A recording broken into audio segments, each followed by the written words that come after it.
Vou trazer uma perspectiva um pouquinho diferente relacionado a movimento de coluna para vocês.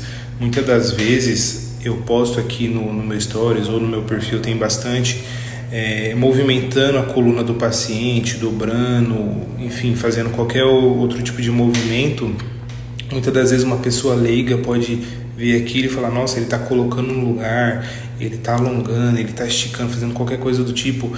E na verdade não. Na maioria das vezes o intuito desses movimentos é muito menos relacionado com parte mecânica, mexendo na coluna em si. Eu não estou tão preocupado com o que eu estou fazendo na coluna, eu estou mais preocupado aqui com a quebra de crença, com gerar um novo aprendizado, uma nova expectativa, ressignificar algumas coisas que o paciente acha, principalmente quando o paciente tem medo de movimentar a coluna. Muitas das vezes a gente tem medos que são irreais. Por exemplo, um paciente que por algum motivo ele vai pegar um peso no chão e ele trava. Naquele momento que ele travou pegando um peso no chão, criou uma memória, um aprendizado na cabeça dele. E ele sempre que fosse agachar, ele vai ter medo por gerar uma associação, uma sinapse entre agachar e sentir dor e travar a coluna.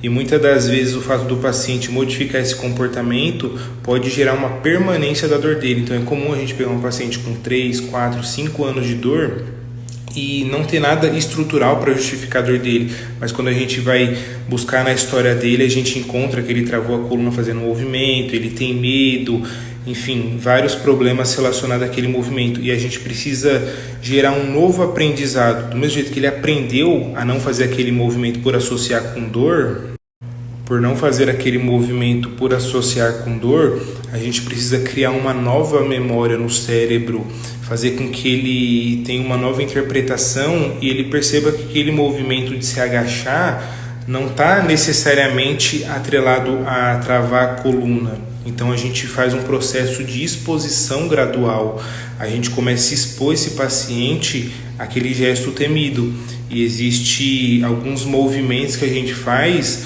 onde a gente vai gerando esse novo aprendizado. Então muitas das vezes os movimentos que a gente faz na coluna, que você vê aí muitas das vezes dobrando, enfim, eu não estou preocupado em mexer com a coluna propriamente dita, eu estou preocupado com o efeito que aquilo vai ter no sistema nervoso central do paciente, com o aprendizado gerado. Então muitas das vezes a gente trata a coluna sem necessariamente mexer na coluna, compreende?